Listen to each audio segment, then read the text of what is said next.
The Navigating Disability podcast often discusses topics including disability, injury, mental health, and mentions of sensitive issues such as trauma and suicide.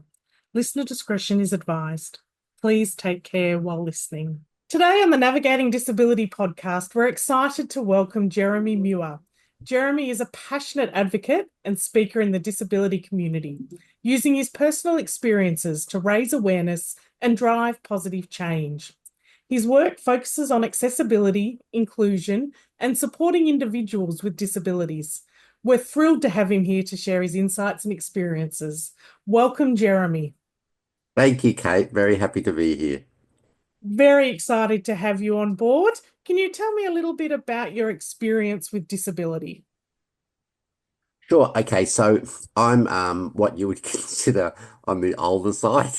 I've lived with my disability now for 42 years.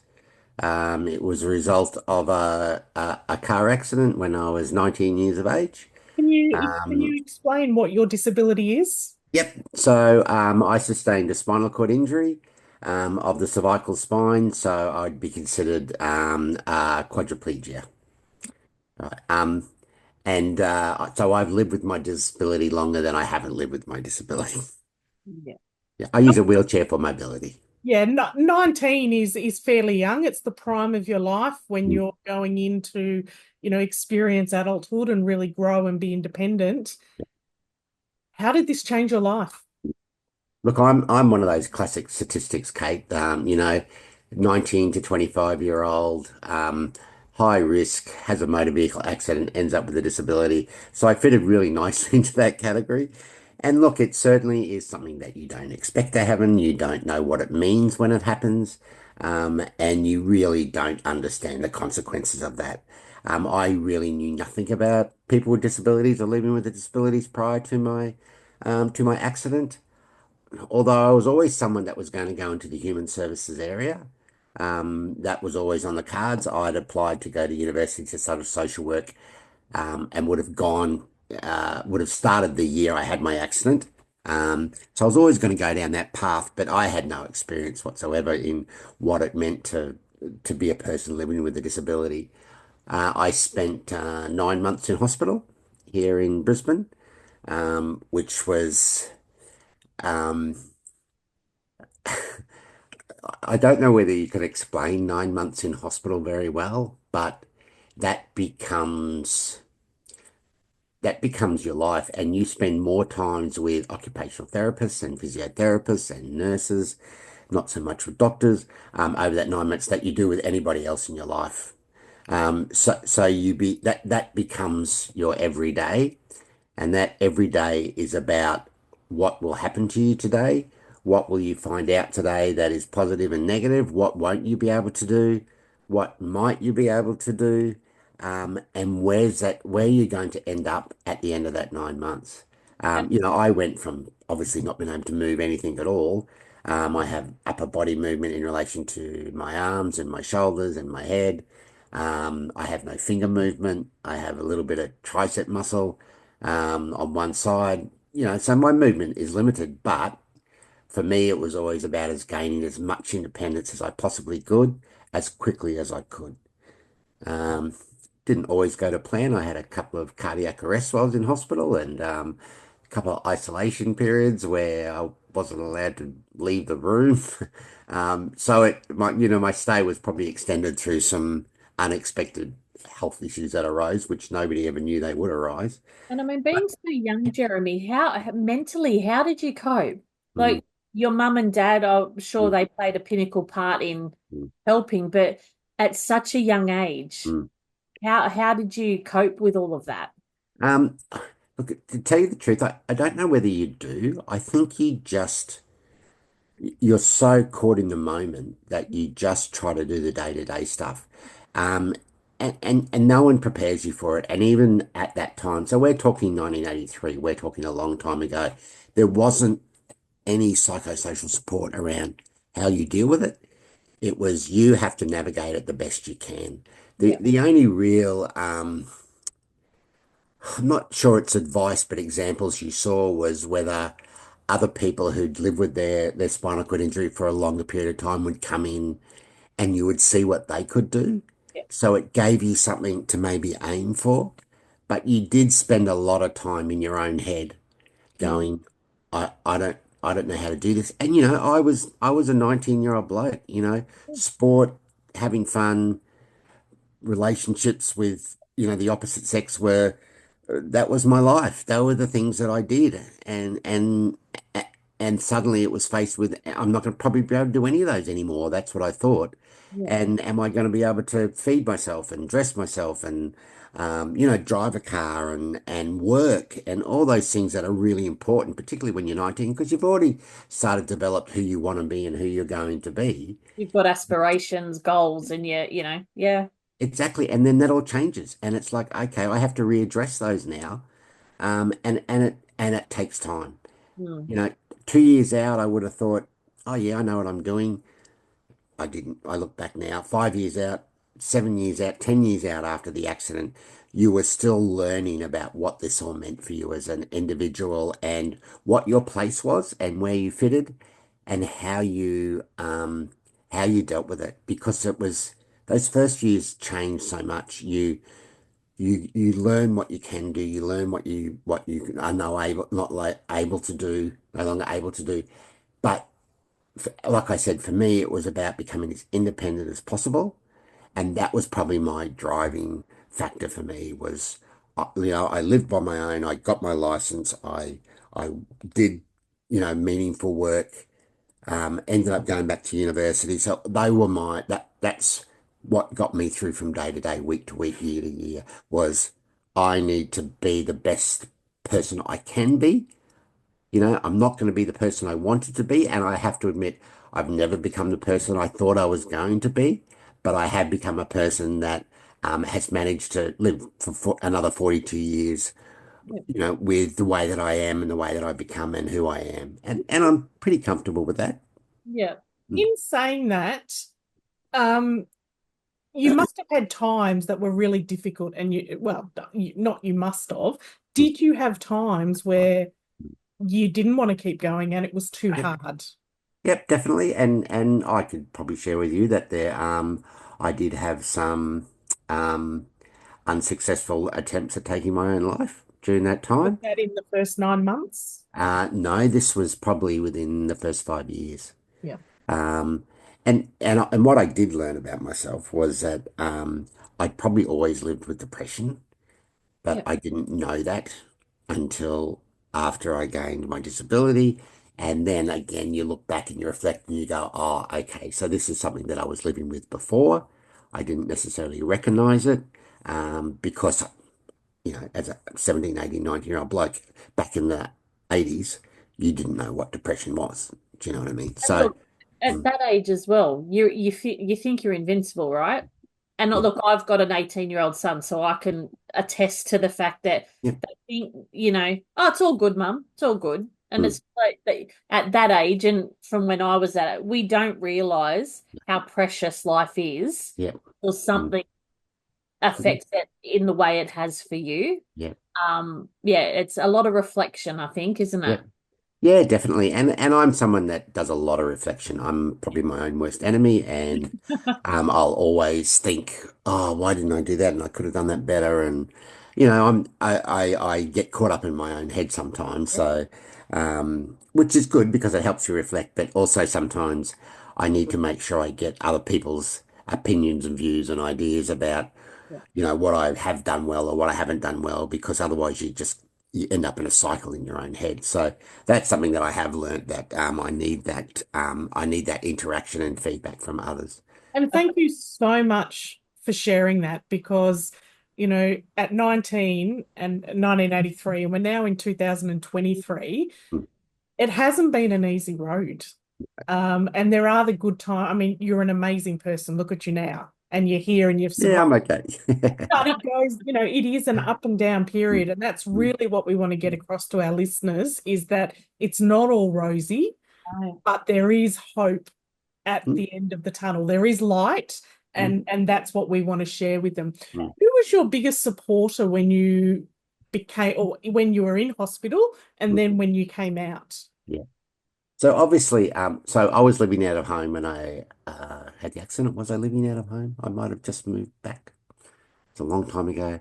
But obviously, so obviously my father lived across the country, and my mother and my brothers. Um, I ended up moving when I left hospital. I went and lived with one of my brothers, um, which was excellent, was great. He had got a house, and he modified it so I can go and live with him. So they're probably, they're the immediate, they're the ones that see you on your worst days Yeah. and still accept you. Yeah. They're the ones that see you when you don't want to get out of bed and everything is really hard and you are feeling sorry for yourself. They're the ones that are there every day. So they're the ones that see and they live it with you, no doubt about it. That, you know, watching my mother have to come in and hear the news about what had happened to her son and her having to deal with that. That was probably one of the hardest things to deal with was watching your friends and family know hear that news or be told that news and then look at you like, oh my God, this is Jeremy now from now on. I remember when I don't have yeah, I have sketchy memories about the whole accident afterwards, but I remember when I arrived at the Princess Alexandra Hospital in the emergency ward, um, a colleague from school, a girl I went to school with, was one of the nurses in emergency and she knew someone was coming in, but she didn't know it was me. And when I came in and when she came up and saw me, she just burst into tears and couldn't do it. And it's that sort of thing you go, oh, I'm really sorry. Like you just felt so awful that she had to deal with that. And that's what I sometimes struggled with was watching the people that loved you and care for you, how it impacted them. And Um, that's a real selfless attitude to have because you're the one that can't walk. mm, You're the one that's mm, totally, your life is changed. mm. Um, Yeah, and, you're right, but I think it doesn't just impact me, it impacted all those around me. 100%. And the fact that the other issues I had when I was at hospital is I was told that, and my family were told that I may not leave hospital living because I had some complications, obviously with, I reacted badly to things and my system didn't cope with things. So there were times there where they were told that I probably wouldn't survive. And I knew that, and I knew that they had that information because I'd had that information. Like nurses were scared to look after me in their shifts because they were scared something I might react or I might have a turn or whatever you want to call it. Um, and that was scared them. Yeah. Um, so watching the people come in and visit you in hospital or your family and your friends, you'd go and you could tell that they were impacted. Mm. And and and I think that drove me to become independent and as reliant on myself as I possibly could so they could see I was doing okay. Yeah. That it's okay, I'm gonna be okay. So they felt better. Because if they felt better, then I felt better. You mentioned, sorry, Jen, you mentioned before that, it was your brother that saw you on your worst days when you didn't want to get out of bed and you didn't want to be alive. How did you get, how did you change that? How did you get through that? Again, because it was that thing about maybe tomorrow will be better, or Yeah. maybe tomorrow I'll get better at it. And I've always had this, um, I could suppose you call it stubbornness, is if I struggle to do something, then how can I do that better, or how do I get better at that? So I was told I'd never drive, right? So that's a little bit of the, red rag to the bull stuff. I was like, what do you mean I'll never drive? So one thing that was really important to me was determined to get my license and get a car and drive just to prove, and it really wasn't proving it to anyone else. It was just, hang on a minute. I was told I'd never live on my own and I was told I'd never work, all these sorts of things. And you go, I don't know about that. And I think it's a lot about being naive. I just didn't know any better. Yeah. I didn't know enough to know that I couldn't do it. Yeah. So it was, why can't I do it? You know, why can't I go to university and why can't I get a job and why can't I drive and why can't I have a partner and hang on a minute, and the partner thing's a little bit different, but it was, well, hang on a minute. Why can't I do this? I think it was just because I was naive and stupid. I didn't know any better, I guess which helped.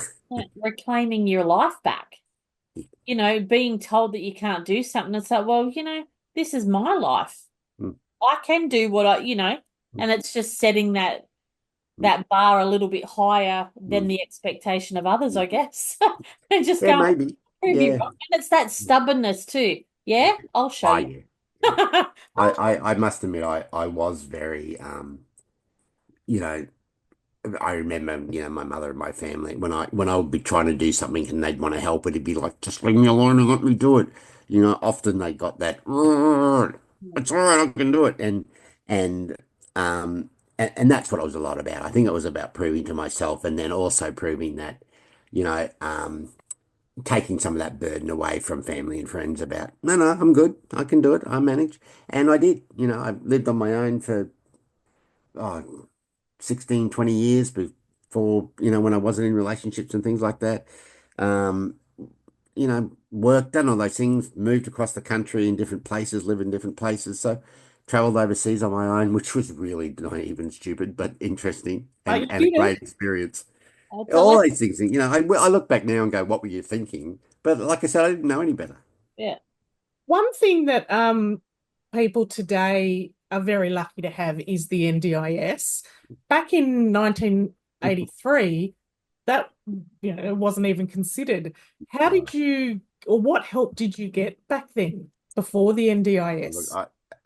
it's interesting now because the work that I do, I meet with staff from the NDIS and people that are associated with NDIS and participants in the NDIS. And it's interesting because I think I'm the oldest person in the room, and I think there's not many of us that remember what it was like pre-NDIS. And you're right, it was the financial support you got or you didn't get was um Even it was just thinking almost about your non-existent. brother that had to Mm, modify his house. mm. That was Well, all at his cost. yeah, no, no, no. And the only reason he managed to do that is because he was in the army at the time and the army did it for him. Yeah, There was no support to do it. yeah. Like when I moved elsewhere, there was no support for me to get home modifications if I'd needed it. There was little bits of pocket of money and funding here and there, but if you didn't know where they were and nobody told you about them, you didn't find them, and they were minimal amounts. For example, so obviously using a wheelchair for mobility, um, if I needed to purchase a chair, there was always you had to pay at least half for it. Now, I wasn't working for the first 7 years after the accident. If you and so you would you would get a chair prescribed for you, but you would compromise on that because the one that you probably really needed or wanted to best suit your needs, you couldn't afford. So you would take what was available. And plus back then in Brisbane, there was two wheelchair manufacturers. Yeah, that was your choice. You either go with um, surgical engineering or you go with Ian Aitchison. These people aren't around anymore. And that was it. That were your choices. There was no other choices. You got one or two chairs and you made the best of it, Yeah. and you probably paid at least half for that chair. And things like that. Any consumables, you just paid for yourself. Anything that you use, anything that you need to do. When I did get my house modified, my uncle did it for me and I paid my uncle to do it, out of whatever. I paid him back or he did it cheaply. It was, you just had to resource things the way that you could because that was the only way you could do it. In So, terms of the community Mm, and disability, sometimes we feel like, a lot of disabled people get left behind. mm, What would you like non-disabled people to know? mm. That that people with disabilities are not going anywhere, and I mean that in the sense that we are here to stay. We are part of the community. We are part of your suburb, your council region, your city, your state, your country, your world. And all is what we want is we want the same rights as that what you enjoy every day. We don't want to be left behind.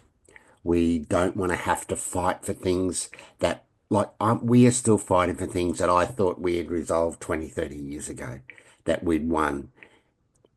We want to be considered from day one. We don't want to be an afterthought, and we we want you to eh, um, remember that it's not just our responsibility, that people with disabilities have the right to participate and in all aspects of life. It's your responsibility as well, because we're a large part of the population. If we can participate in everything, then most people in society can. Make it accessible for us in all aspects of life, recreation, education, employment, housing. Then you're really making it accessible for a broader range of the population or spectrum of the population. What Um, we hear regularly doing these interviews is it's not actually the disability that disables you, mm, it's society and the environment. mm. Would you agree with that? Oh, definitely. Yeah, I live with um, an impairment. That means I use a wheelchair for mobility. But yeah, I'm disabled by where I can go, what I can participate, and how much I can or can't do that by how much the environment or society lets me do that. Mm. Yeah, exactly right. Mm, And I guess it's the whole like you can't just freely go anywhere as well. Where we can, able-bodied, mm, we could just that it's not even a second thought. We just go and we do what we need to do. But people yeah, forget that there are provisions that need to be in place so everyone's included. And I think where there's such a massive gap still to this day where it's a lot of isolation for mm, people with a mm, disability. yeah, And we need mm, to do better. We mm. really need to do Yep. And it's definitely better than it was, but Yes. it's still got a long way to go. Yeah, Oh, and you're right, Jen. I mean, if I want to go anywhere that I haven't been before, I've got to do a lot of research about how doable that's going to be for me. yeah, And am I going to be able to participate? Can I get there? Once I get there, can I participate? Once I'm participating, can I stay? yeah, All those things around, I've got to make sure, I've got to find all that out before I actually go anywhere. yeah. Instead of just, oh yeah, what's the address? Hmm.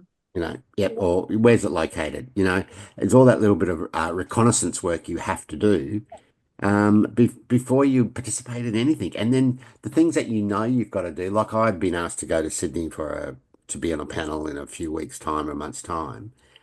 And I've got to work out how doable that is. Do I Yeah. go down just for the day, and that means I have to take someone with me? And then if I fly back on the day and the night, is that too much? It'll be too hard. But if I stay overnight, does that make it even different? Then it's more Hmm. costly.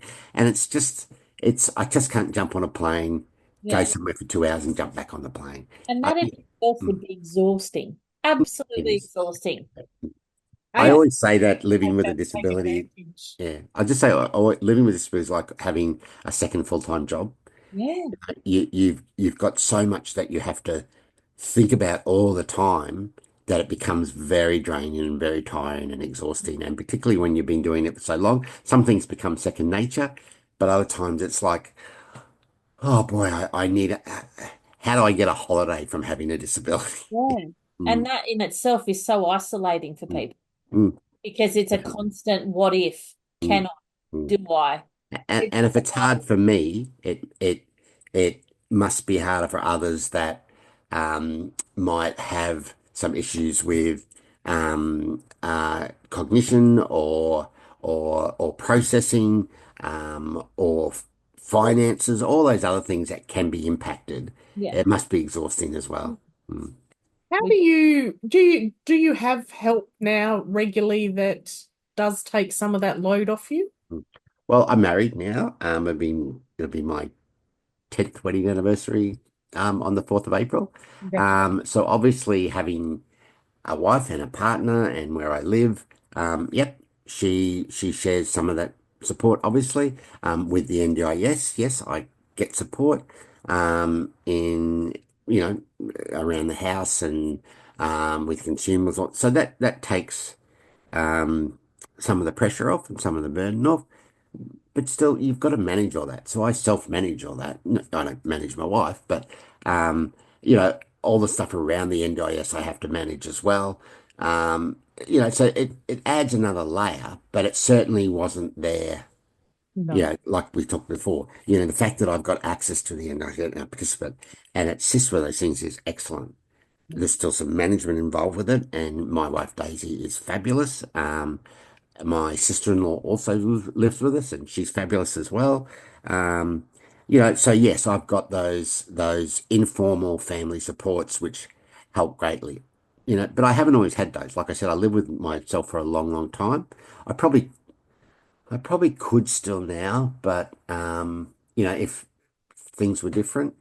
But my shoulders are now don't work very well, and I can't getting out of the car on my own anymore. And so I've had to make some compromises around the way I do things, which I'm not very happy about.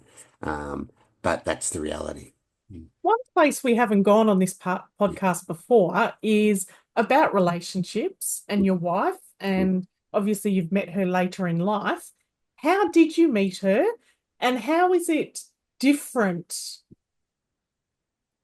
meeting someone with a disability than not? Does your wife have a Yeah. disability? No, she doesn't.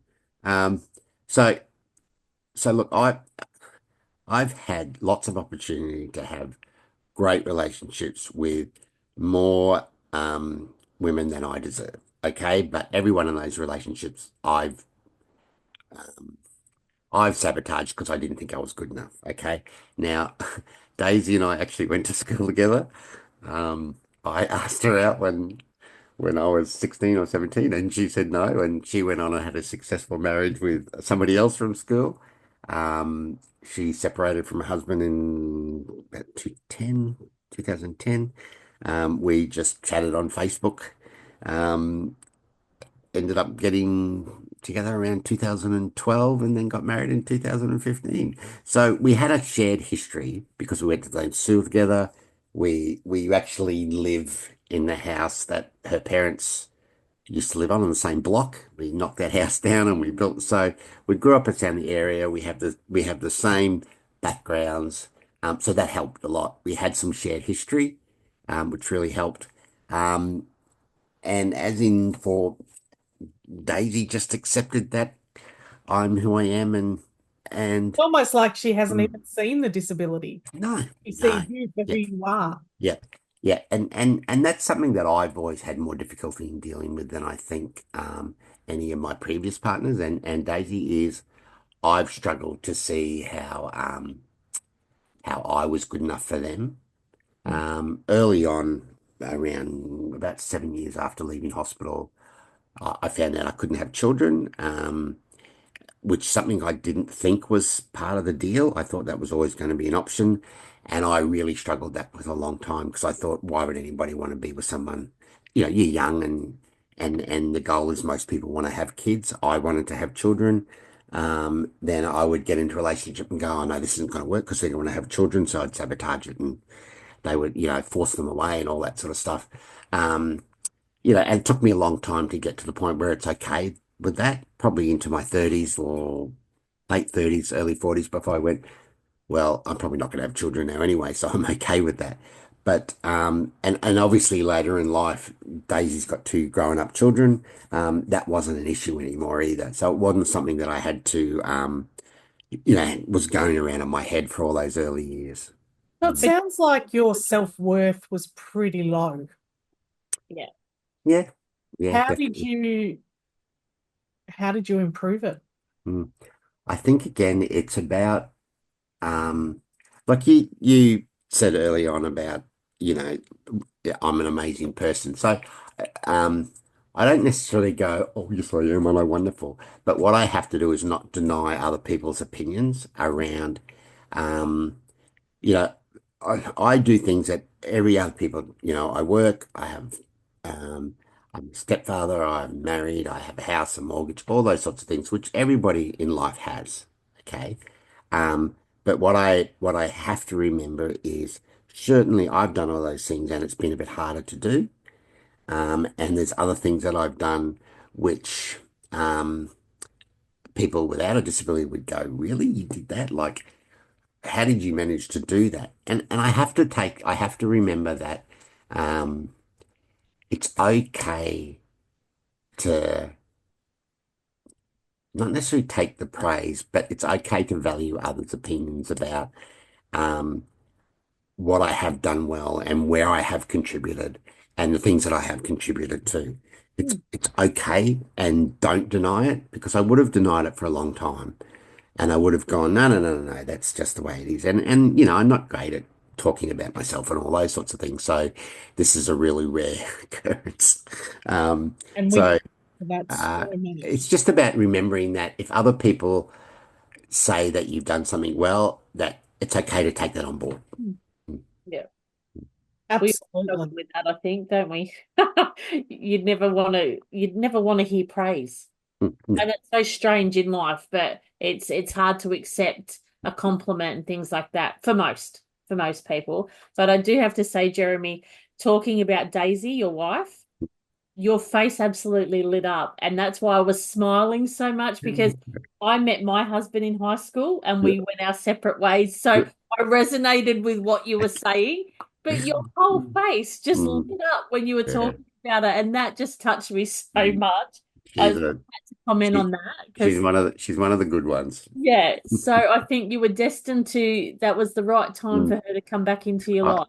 I always I always I always make the joke, and please edit this out if you need to, that I asked her out when I was 16. She said no, and to me, to cope with that, I went and had affairs with as many women as I possibly could, and she went on and had a successful marriage.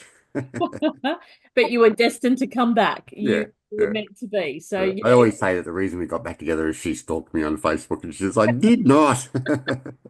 but I had to mention it because your whole face lit up when you were talking better, and it's beautiful. It's absolutely beautiful. And you talk about you have a mortgage, you have a wife, you do everything that normal people do, but most normal people can walk around, don't have to think about how to get somewhere or where to go. Like, you really are amazing to be here where you are today from where you've come from. Not many people, well, there are a lot of people that do it, but a lot of people would also give up. Mm. Yeah, and you have those moments about this is too hard, and would it be easier just to, and I don't mean give up again as not be here anymore, but just stop, Yeah. and like I said, now I more think about it because I'm closer to retirement, that, that time will come probably sooner rather than later now. But there are times when you go, oh, this is too hard. I don't want to do this anymore. I'll just let other people deal with all that stuff instead of me. Mm. But you kind of, like I said, I think I'm a bit too stubborn to let that happen. You lose control. Yeah, and look, I that would I never want to lose control of what about decisions about my own life. You've heard that about, nothing about us without us, or no decisions about it without us. I take that as a step further, as no decisions about me without me. Absolutely. 100%. So, what's your most valuable lesson you've learnt, Jeremy, through your whole journey, from when your accident happened to now? What's your most valuable lesson? If you could pick one out of Mm, many, mm. what would be the highlight for you? The lesson or the highlight? Well, how about both? If they're Mm, one and the same, or if they're yeah, two separate yeah. things? Look, I'm gonna use a thing that they use in sporting analogy a lot around. Nothing's as ever as good as it seems, and nothing's as ever as bad as it seems. Yep. So, on your worst days, um, the next day will most likely be better. Yep. And on your good days, it doesn't mean the next day won't be better. Hmm. So it's about, look, I'm fairly realistic and practical around that stuff. Um, I think I remember having one moment in my life with my brother. I said, "Why is me?" Because I've always had that thought, well, why not me? Hmm. And I think that's probably it. It's like whatever happens to me, positive or negative, it's why not me? Why wouldn't that happen to me, whether it be a good thing or a bad thing? Why, um, why wouldn't it be me that ends up with a spinal cord injury? Or why wouldn't it be me that wins lotto? That's so That's probably my practical view on life, on, good and bad things happen to everybody. Yep. it sounds a lot like your mindset. you can look at the half glass full or the half glass empty. Which Yep. way do Yep. you want to head? And Yep. Yep. And the fact is, it's a glass that's got water in it. Yeah, You know. correct. Absolutely. Mm, mm. as we start to wind this up, what is your hope for the future, both for yourself personally and for the community? Look, I would hope, and I try to always have a positive mindset that, um, and it feels strange saying this after living my disability for so long, that, and still having to say it, that, um, having people with disabilities having full participation in all aspects of life becomes second nature and not an afterthought. Mhm. So you don't, it doesn't, it, life shouldn't, it shouldn't make our lives harder than they already are. It should make it easier Yeah.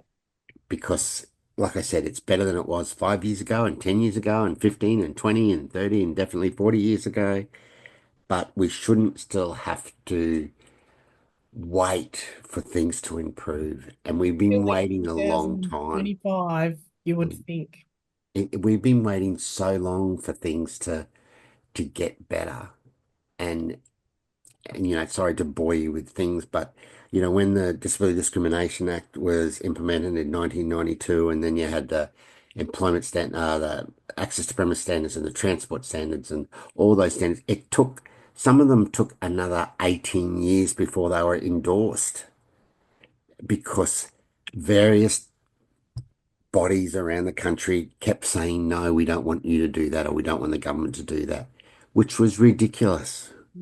So it's those sorts of things about um, stop waiting, just do it. Yeah. Yeah. We just need to do better Mm, right across the board. mm, It's yeah. yep. Mm. What's something, looking back at your younger self, what's something that you wish you had have known back then that you know now? I wish I'd had more um, confidence in saying, just do it. You can do that. Instead of, like, when you look back and you think, I watch people who do things now and think, why didn't I have a go at doing that? Like it's that sort of thing about when I grew up, I didn't know anybody could be a sports journalist, and I think, why didn't I know that?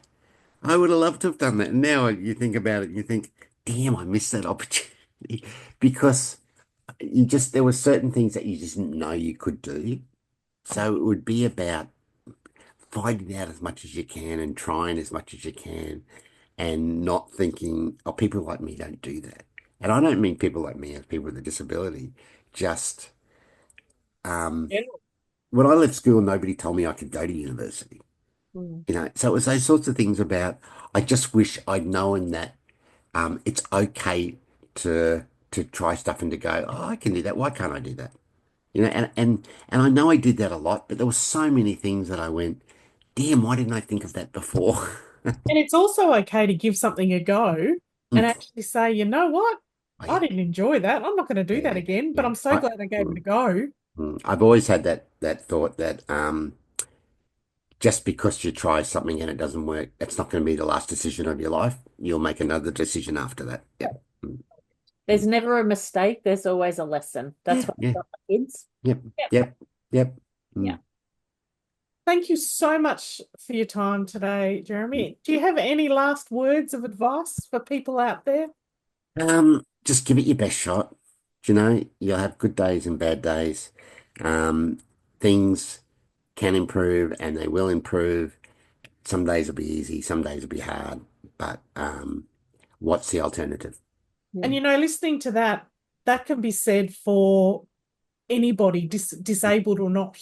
Yep. Yep, You talked a lot or a bit at the start about the mental assistance. That totally came out the wrong way then, but the yep, psychosocial yep, issues that we face, and a lot of that is exactly what you said. It's your perspective on things. yep, So yep. Thank you so much. It's been amazing talking to you. We will let you know when it's published, and we'll also put up all of your social media so people can reach out if they want to. Right. Thank you so much, Kate. Thank you so much, Jen. It's been a pleasure. You have a great day. You Take too. care. Bye bye.